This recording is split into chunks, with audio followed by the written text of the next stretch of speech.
which essentially means that the death toll in Himachal Pradesh will go up because it has been 72 hours and the search for those 9 to 10 people is still on. They are somewhere under the debris that our reporter Poonam just showed you. And just take a look at these pictures. Another flash flood triggered by torrential rains. This is in the Mandi district. The force of the water is so strong that it gushes from uphill and sweeps away multiple homes that are coming in its way. This is nature's fury that we are seeing, ladies and gentlemen, play out in the state of Himachal Pradesh. In fact, there have been a spate of landslides in the heart of Himachal Pradesh today as well. There are two visuals that have come to us, and these again have come to us from Shimla. Just take a look at this. What you see is a 3-story residence. It is built on the edge of these very fragile mountains. As you know, that the Himalayas are young fold mountains, which means they are unstable. To have construction on the slopes is a very, very bad idea. Even if you don't live in the hills and don't understand how construction in the hills should be done, you know this. It's a bad idea. And yet these homes are built here, and this is what happens. This is what happens when the earth shakes or when there is too much water and rainfall. These homes simply collapsing like a house of cards after uninterrupted rains in Shimla. In fact, there's a yellow alert in the state today as well, but things are expected to ease up from tomorrow. Again, these are not the only pictures we are getting you from Himachal Pradesh. Another visual of a 3-story home collapsing in Krishna Nagar area. This again, ladies and gentlemen, is in Shimla. Shimla is Himachal Pradesh's capital. You have trees, buildings, electrical poles. Nature is simply not sparing anything that is coming in its way. The natural question arises is, are ecologically sensitive areas like the hills the correct places to construct 2- or 3-story buildings? The answer is an obvious no. And yet, rampant construction has wounded the hills of Himachal, and not just the hills of Himachal, ladies and gentlemen, the hills of Uttarakhand as well. These are pictures we are getting from Shimla. Meanwhile, there was another landslide that was reported in a town called Sargaghat near Mandi. The mud on the hill has loosened because of incessant rains and is crumbling down with full force. As you can see in these pictures, the loosened mud simply slides down, taking a 2-story building along with it and collapsing into a pile of debris. Just take a look at this picture once again. This is coming to us from Mandi, again an area that has been very badly hit in the last 72 hours. In fact, the death toll in Himachal Pradesh will be touching around 300. I'm going to get that confirmed by the Chief Minister, who is expected to join the show. But so far in the last 72 hours, the death toll has now crossed 66 and could be hovering anywhere between 70 and 71. And what we are seeing in Himachal Pradesh is not just a natural calamity. It is not just a natural disaster.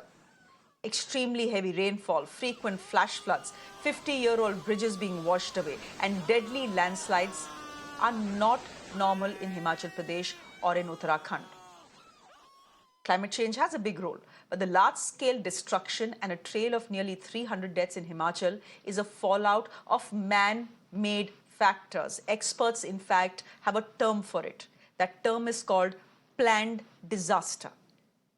It's quite evident from the fact that the maximum destruction that we are seeing has happened in areas where mega infrastructure projects have been undertaken in recent years.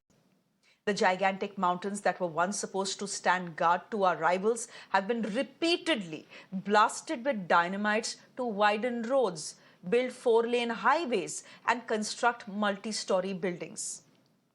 And so, experts are now attributing this devastation to soil erosion, to failed drainage systems, and unchecked illegal mining at riverbeds. And then, of course, there is the hydropower plant disaster that is looming on us. The excavated material is more often than not dumped where? It's simply dumped into the rivers. This debris sometimes is so huge that it can change the course of our rivers and trigger flash floods the moment it starts raining heavily. Excessive tourism has only added to the troubles. Mass tourism, especially in the hills, is not only unsustainable, it has overburdened our hill stations. And what we see now is nature letting out a cry for survival. What we are seeing is our mountains that are wounded and therefore bleeding people who live in the state. Now, before I introduce my guest to you this evening, I want to talk to you about something that is also important. What we are seeing on our screens, as I've said, is because of unregulated, unplanned, illogical construction on the hills. This is rampant construction. Hills and mountains are not places where we are supposed to construct so much. But what lies in the future for Himachal Pradesh, especially for Shimla, which is still reeling with that tragedy of the landslide, where you have at least 14 people who are dead and there are 10 people who've been missing for the last 72 hours, buried somewhere under the debris. If the government has its way, what we will see Shimla go through is something called a draft Shimla development plan, which is also called Vision 2041. I'm talking about the future. The Himachal Pradesh government has notified the draft Shimla development plan, which is set to regulate construction activity in Himachal's capital. The interesting bit in the plan is the go-ahead for construction in 17 green belts and planned commercial centers. More construction, essentially. The plan was stayed by the NGT last year, terming it illegal and conflicting with a 2017 order passed to regulate haphazard construction in Shimla. But then the matter reached the Supreme Court, and the Supreme Court has approved it. Why the government is moving ahead with this plan is primarily because of a population crisis that Shimla is staring at. Simply put, if the population increases, there will be a need for infrastructure to accommodate that population, which means you need more homes, you need more roads, you need more commercial spaces, you need more hospitals, you need more schools, which means more construction, which triggers an endless and vicious demand and supply cycle. So after what has happened this month in Himachal Pradesh, will the government of Himachal Pradesh still go ahead with this vision, which doesn't seem to be a vision at all for Shimla, if Shimla is to survive what we are seeing right now? We have Vinod Sultanpuri, who is the MLA of Kasauli, who's joining us on the broadcast. He's just, by the way, someone who's extensively spoken about this issue, both inside the house and outside the house. We have Vimlendu Jha, who's an environmentalist, who's joining us on the broadcast. And we have Professor Raghu, who's from IIT Bombay, and he's a professor of earth sciences. Thank you, all three of you, for joining us. I'm going to start with Vimlendu Jha. Vimlendu Jha, you know, I've just drawn out a very brief list. I mean, this is just a 45-minute program. I can't tell our viewers what exactly has gone wrong in Himachal Pradesh in the last 15 to 20 years, but it's very obvious for all of us to see that the most destruction that Himachal Pradesh has seen in the last 1 month is in areas where there have been massive infrastructure projects. Are you pegging what is happening in Himachal Pradesh just to the rains or to human activity as well?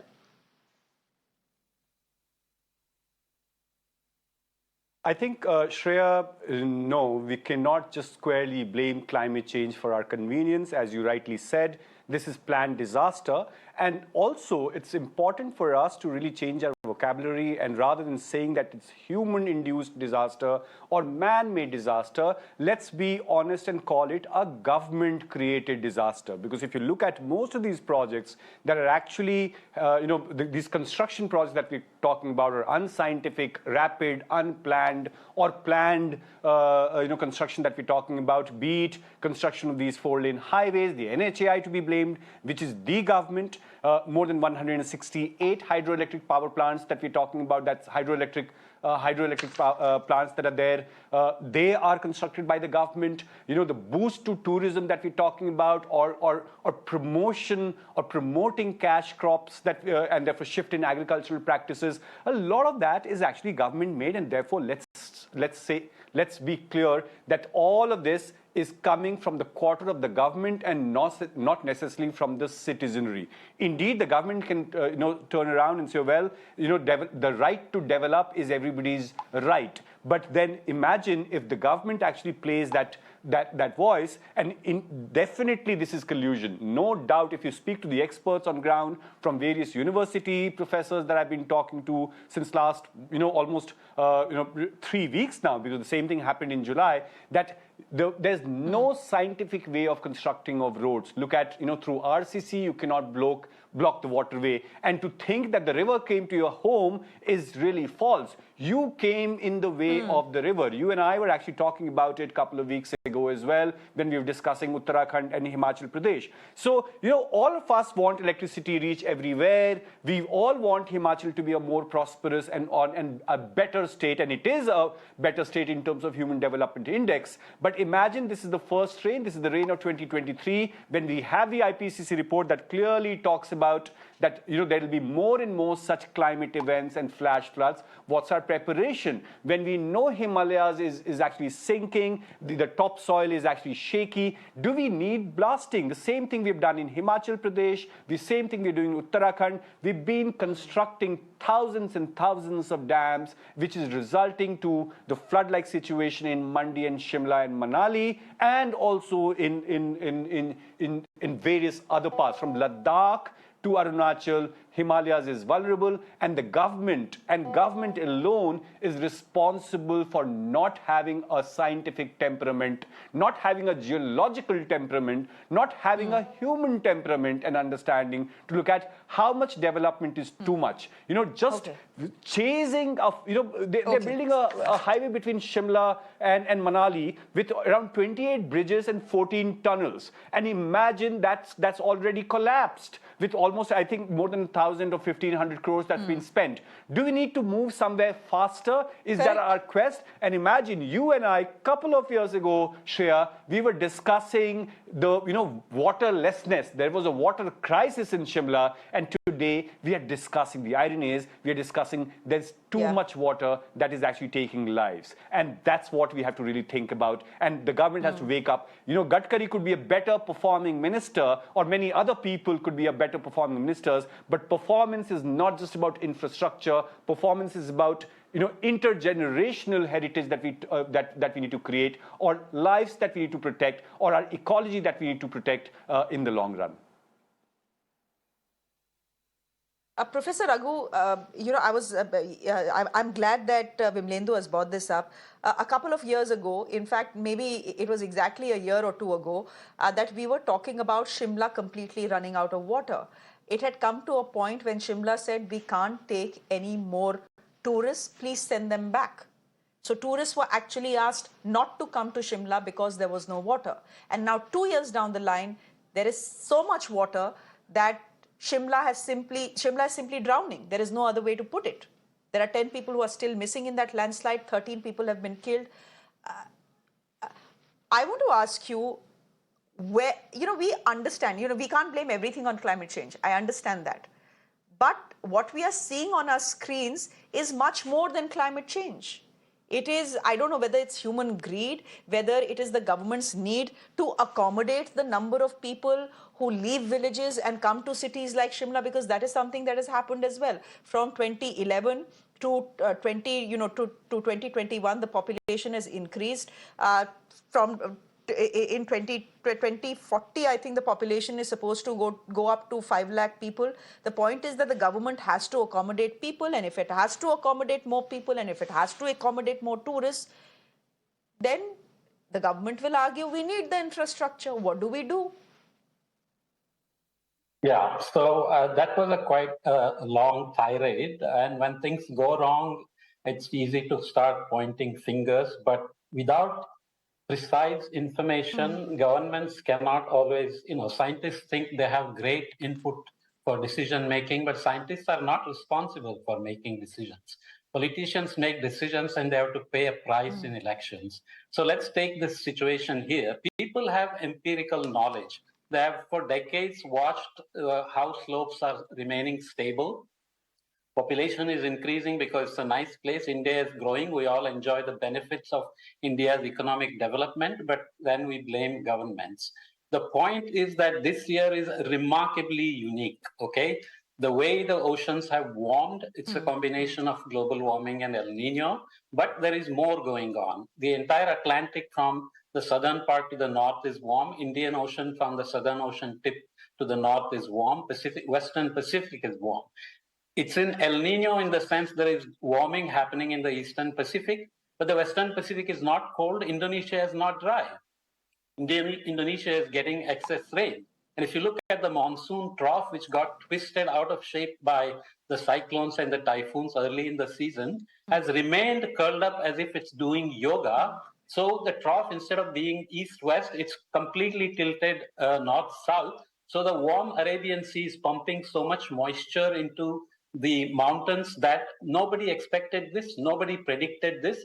So there is remote forcing happening. There's a global warming created by all these industrialized nations accumulating carbon for so long that is giving us this situation. So we cannot simply start shouting at the government. We have to have more precise information to give to the government if we want to tell them where to build, when to build, how to build, all these. So we cannot enjoy the development benefits on the one hand and start shouting at the government for allowing tourism to grow, for economies to grow. Himachal benefited from a lot of these things.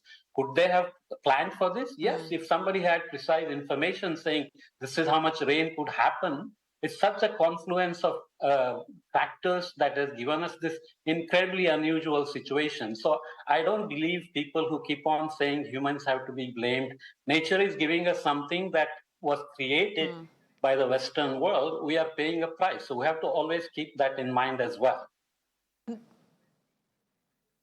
Professor Raghu, are you telling me that the rains that Himachal Pradesh is seeing, or even Uttarakhand for that matter, is unexpected and no one could have anticipated what this intensity of rainfall would do? Because isn't this exactly what climate scientists have been saying? Extreme weather conditions are coming, be prepared.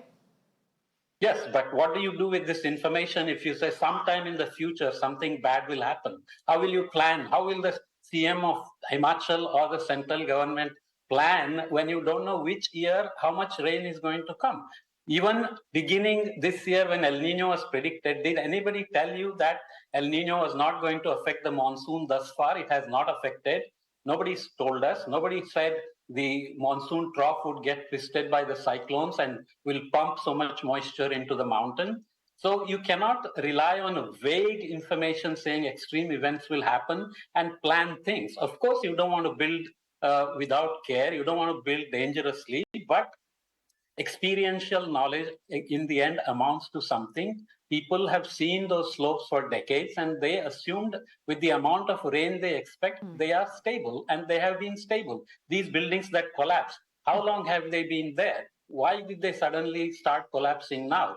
It's not just because they built dangerously, it's because the amount of rain is unpredicted and literally unpredictable. Nobody can tell you when such a situation will happen again. So how do you plan? We have serious lack of reliable information of when and where these things will happen. So we have to accept that first instead of just blasting governments all the way. So governments have to take scientific information, but scientists owe the governments reliable information or say how reliable the information really is. If you say heavy rain is coming, where, when, how much? We cannot just simply stop building everywhere, right? So we have to be realistic. Okay. Vimlendu, would you want to come in here? You know, Professor Raghu is making a point. He is making the point that you cannot discount the fact that there have been unprecedented rains. And before, go ahead. Yeah, Shreya, no doubt there's been unprecedented rain. But please, Mr. Professor should also understand that this information that there will be unprecedented rain, and all the IPCC reports for at least a decade and a half and government of India is signatory to it, have clearly said that there are going to be extreme weather events, and therefore India needs to prepare and have a redevelopment or de-development plans. And therefore, I can't believe that why does our government participate in these so-called COP meetings if it really does not adapt to that information or scientific information that comes from the global scientists in that sense. So I don't agree that government doesn't know. And location of that, both in terms of coastal area and the Himalayas, has been stated in almost all the IPCC reports that have come. One. Two, I am very, very surprised what Professor is saying that, how will government know? Why blame the government? Look at and speak to everyone who's on the ground, people who are actually the most affected in the floods right now in Himachal Pradesh. Is the debris that is being dumped from the construction sites of excavation of these blasting and excavation or broadening of these highway projects. Ask them and they'll tell you that there's no engineer on site. I have been actually going to Uttarakhand, to Yamunotri highway, all-weather highway. What sort of all-weather highway is the government constructing when it cannot even survive one weather? So therefore, to squarely blame the rain, indeed rain has to be blamed for Delhi floods and Chennai floods and Bangalore floods and every other flood. But can we take a step back and look at, are we doing Tark Sangat, meaning, specific to, contextual to that particular geology, ecology kind of construction? Are we allowed, is it scientific to really blast and build so many bridges and highways and flyovers? Of course, we all want tourism, Professor, but tourism at the cost of devastation of and sinking of our Himalayas. And that's what I was actually blasting, so-called blasting the government that you perceived as. No, Government is doing construction in the most unscientific way. And please understand that. To go now. And therefore, it is go ahead, finish. And that needs to really, really happen. Okay. Yeah. So when we look at, we Professor all need Raghu, electricity. But imagine the give me a number of minute. hydroelectric power plants. I should tell you, more than 160 hydroelectric power plants. And which means that rivers are running dry. There's something called run of the river dams that's been constructed, Shreya, everywhere. And all of that, all the debris is actually dumped in the areas, and that visual that you see in Mandi is of loose rocks and top alluvial soil and other soil moving is from the construction sites. That's what people are saying. Okay. We are not saying that. People are saying that most places that have got the most amount of sludge and damage is because there was construction that was done by the government on the highway. Okay. Professor Raghu, please go ahead. I think you wanted to make a point and then leave. Please go ahead. Throw the kitchen sink at this. I don't say don't blame the government. I said governments have to make decisions based on the information. They are not getting accurate information. I know the IPCC models very well. I have been a reviewer, and I can tell you I run those models. They give you temperatures at the scale of India or Asia very well. They will not produce accurate rainfall at any scale. That's the first thing. They did not tell you that this year was going to be like this. They said some year in the future will be like this. So how can anybody plan based on that? Can you just stop building everywhere? That's not possible. Should they choose carefully environmental evaluations, geological inputs? Yes, they should. In this case, it's not at all surprising that things collapse with so much rain. But does any IPCC model tell you that so much rain was possible here? No, they are not capable of doing that at this local scale or even India scale. This is a very unique combination of typhoons, cyclones, El Nino, and global warming. And still, they don't give you for any future year whether this will happen again. This may never happen again in Himachal, even though we keep saying people are saying this and that other thing. People will say a lot of things when things go wrong. They also want to blame somebody. So I'm not saying don't blame the government. I'm saying scientific information has to get much more precise in time and space, and we still don't have that. In the meantime, we need to really see how we can plan our economic development, which is not simply dispensable. India has to grow, and it will grow, and it has to rely on tourism, agriculture, everything it can do to grow the economy. But we cannot, in the absence of accurate, local, in time and space information, governments have to decide how they are going to prioritize construction. Simply moving everybody out of the mountainous area is not possible. So then, what are the building codes we are following? What are the slopes that are getting unstable because of road constructions or dam constructions and so on? Even they are not reliable. Post facto, people say this road was built, that's why that landslide happened. Was there a geological evaluation done? We don't know that. If government is not doing that, give governments protocols to do those things before more construction is done. So it's a combination of things. Okay. I'm saying Okay. a lot of remotely forced climate impacts are happening. So we must keep in mind that there is only so much we can do to adapt and mitigate these effects, because they are really coming from far outside, from the Southern Ocean, from the Arctic, from the Arabian Sea, Bay of Bengal, and converging into these regions. People have experiential knowledge based on which they constructed, and governments should do more to do the evaluation before constructing, no doubt at all. But we must admit that scientific input right now is not as useful as it should be, and hopefully it will keep getting better. Okay. Okay. Professor Raghu, I think you've made your point. You wanted to leave, so thank you very much for being with us on the show. We also have the MLA of Kasauli, Vinod Sultanpuri, who is joining us on the broadcast. It's a bit of a miracle that we are getting this network. Vinod Sultanpuri ji, namaskar. Thank you very much for joining us. सबसे पहले क्या आप हमको latest update दे सकते हैं हिमाचल का, और खासकर की कसौली का अभी इस समय आपके रीजन में क्या हाल है? You are someone who has spoken about, rampant construction activity in Himachal Pradesh that could end up in disaster. इसके बारे में आपने शायद हिमाचल प्रदेश की असेंबली में पहले बात कर रखी है. उस बात से आगे बात क्यों नहीं बनी, आप हमको बता सकते हैं क्या?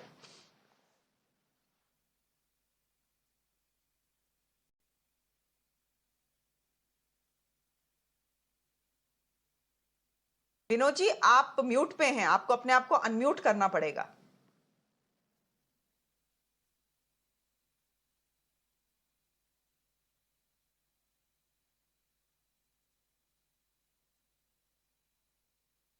Okay, that's the perils.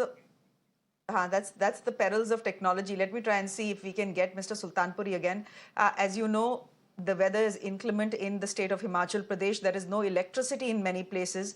There is no internet in many places as well. So as I said, it's a bit of a miracle that we managed to get someone from Himachal Pradesh. This is the MLA of Kasauli, Vinod Sultanpuri. Let me give this one last shot to see if he's back with us. Yes, he is. Vinod ji, बोलिए, अगर आपको मेरी आवाज सुनाई दे रही है तो.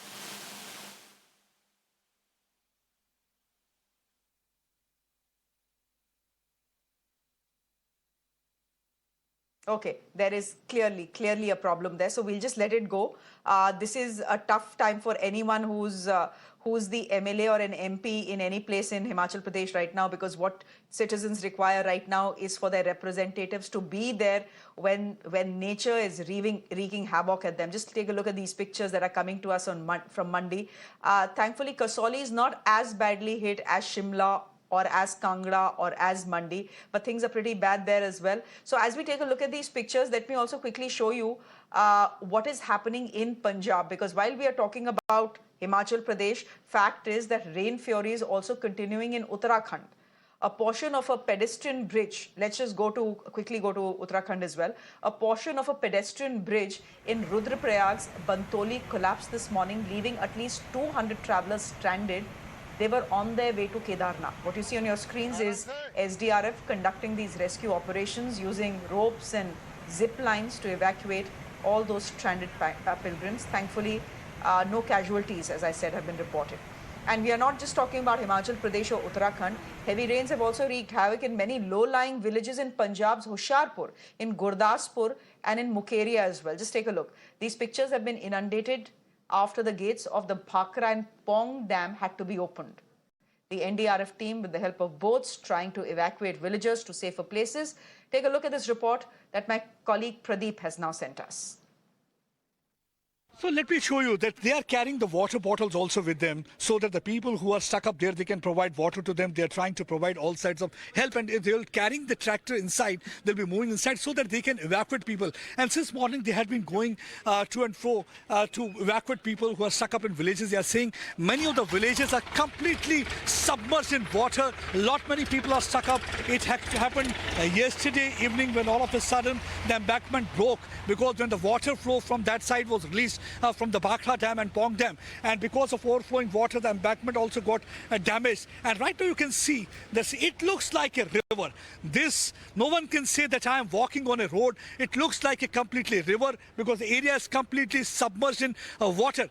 But if right now still here the condition is a little bit better, but if you go in the interior areas, there's about, the water level is up to 7 feet, and several villages have been affected because of this reason. Whether we talk about Mukeria, whether we talk about some of the villages in Gurdaspur area, whether we talk about the villages in Hoshiarpur, also many of the villages are completely inundated in water. That's one of the reasons that advisory has been issued by administration. Administration is asking people not to move towards areas which are closer to Bias or Satluj River, and people have been evacuated. They are trying to rehabilitate them. They are trying to create areas where they can stay back. In the meantime, some of the NGOs are also trying to provide them langar and food. All right, that was Pradeep reporting for us from Gurdaspur. We are keeping a track of all that is happening in Himachal Pradesh, in Uttarakhand and in Punjab as well. For the moment, I'm slipping into a quick break on the show. Up next,